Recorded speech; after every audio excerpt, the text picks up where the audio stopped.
Greetings. This is Mike Powell, the Director for the Department of Water, and I'm here again with another one of the Director's Moments. This is where we feature some of what we call the above and beyond spotlights on our employees within the Department of Water. With us today, we have with us Keshia Kinney. She's with us from the Water Supply and Treatment Division. And I'll just let Keshia, why don't you tell us a little bit about what you do, what your position is with the department, maybe how long you've been with the department, and we'll start there. Okay. I've been with Water Supply and Treatment for about 12 years. I started in 2005. I'm currently Water Treatment Technical Supervisor, so my main job is to make sure that we comply with all of our regulations, and I mainly supervise the lab group that's here within Water Supply and Treatment. We also make sure that all the regulatory requirements are met, not only within the lab, but within also the distribution system and within the treatment plant. So we're responsible from the well field all the way out to the consumer's tap. Wow, that's a big responsibility. Yes. Now, so you've been here with us about 12 years, you said? Yes. And your entire amount of time with the city has been with the Department of Water? Yeah, I've been in water supply and treatment the whole time. I started as a water bacteriologist chemist. Wow, nice. And so now how many people are on the staff for the lab? For the lab, we currently have 9 people, including myself. So you've got 2 samplers that do the well fields and the distribution system. You've got 3 Bac-T chemists, and they're kind of the people that you see more out in the department. They do more of the consumer complaints, they're more at the water treatment plants, and then you have our water instrumentation group. So they're the ones that are going to run your lead and copper, they're going to do our volatile organic compound monitoring. They do more of the technical skills where you have to be trained up to do. I see. And so your group is the group that we really rely very heavily upon recently with some of the additional lead sampling and testing that we had to do for one of our customers. Right, so you're going to have the group that runs our metals, which is a part of our instrumentation group. So they're the ones that did all the lead and copper testing to fulfill those requirements. Right, and they were actually very prompt on getting some of those results back to us too as well. We have a quicker turnaround than if you were to go out to a contract lab. Most of the time contract labs will tell you you've got a 10-day lead time, where for us we can usually turn it around within 3 to 5 days depending on what it is you need us to do. Wow, that's impressive. Now tell us a little bit about some of the things that you do sort of outside of work.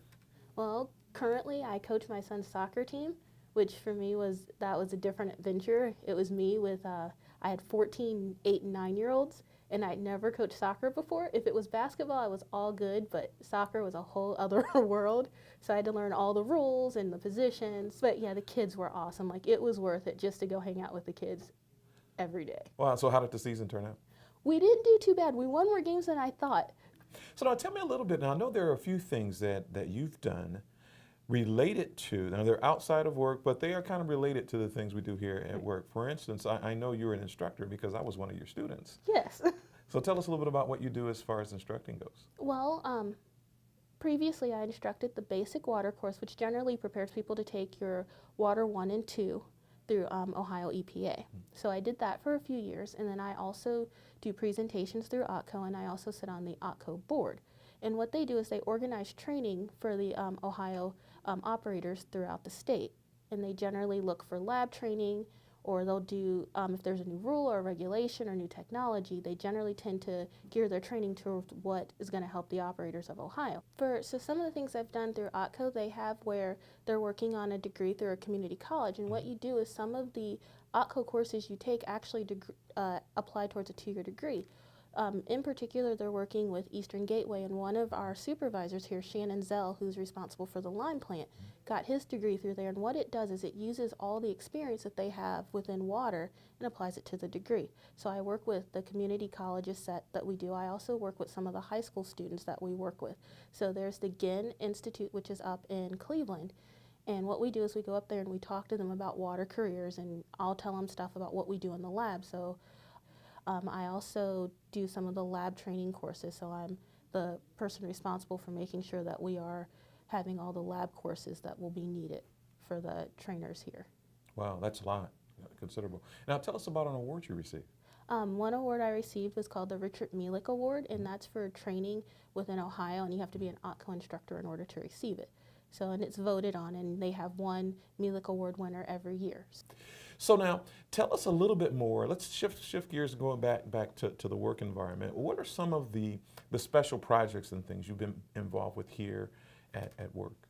One project I worked on was a GIS project. So what we did is we went out and we marked all of where our sample locations are within the well field and through the distribution system. So we have legacy employees who've been here for forever.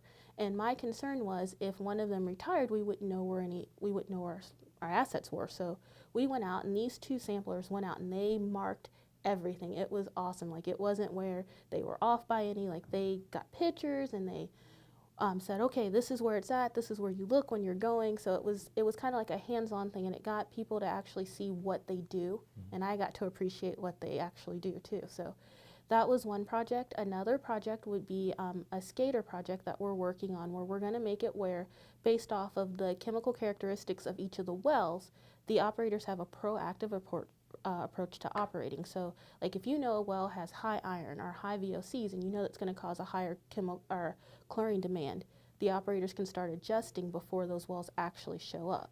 So all the work that we do here in the lab, we have almost 30 years of data, so we can actually start applying it to the operations section.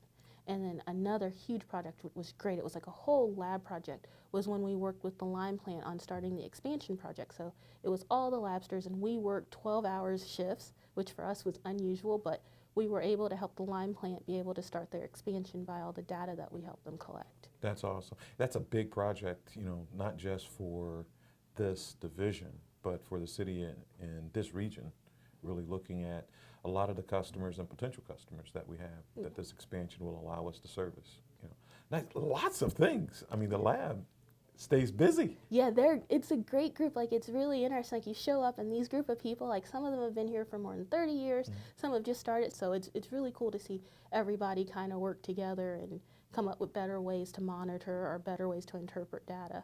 That That's is really awesome. cool. That's really awesome. And to really see the connection between what happens out in the field and well fields, what happens out in the field in terms of our distribution system, and how this small but mighty group plays an integral part in making sure that our customers are protected and receive the best quality water possible. Yeah. That is awesome. Well, I tell you what, we've spent quite a bit of time talking about the various different things, both inside and outside. If you were to look at, you know, the things as a whole from the standpoint of the department, standpoint of perhaps the positions that you've held within this division, since it's all been within this division, you know, what would you say has been the funnest or most enjoyable thing you've actually had the privilege of doing? Actually, I'm gonna have to say the lime plant project. Like, it was the most challenging thing we did, but it was really cool to see everybody actually get to show what they knew how to do. Like, you got to see, oh, if we do this form of sampling, this is how we can do it. And then people would come in with, well, if we interpret it this way, or if we schedule stuff, you got to see everybody come together, from us that are full-time employees to having our interns get involved. It was just the fact that it was a whole encompassing approach to these 9 people that work here, and to see what they could do together. That's awesome. That's awesome. Thanks for sharing the time with us this morning.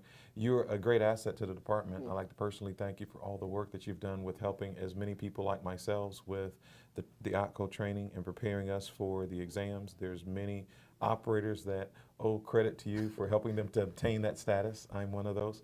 And also just thank you for your being willing to step up to the challenge with some of these special projects as well. The lime kiln, some of the lead monitoring requirements that we've had put on us by the EPA, and we've done increased sampling for some of our larger customers, and those sorts of things, and just protecting the public in general. Thanks for all that you do. Oh, no problem. Thank you very much. You're welcome. Well, this has just been a small spotlight of one of our many talented employees that we have throughout the Department of Water. You know, as we look at some of the things that Keshia has done and continues to do for us here within the department, we also got a chance to talk a little bit about some of the things that she does outside that is of an enjoyable nature as well. You know, who of us would have known, unless we've visited her office and see the soccer balls laying on the floor, that she's an avid soccer coach, and an effective one.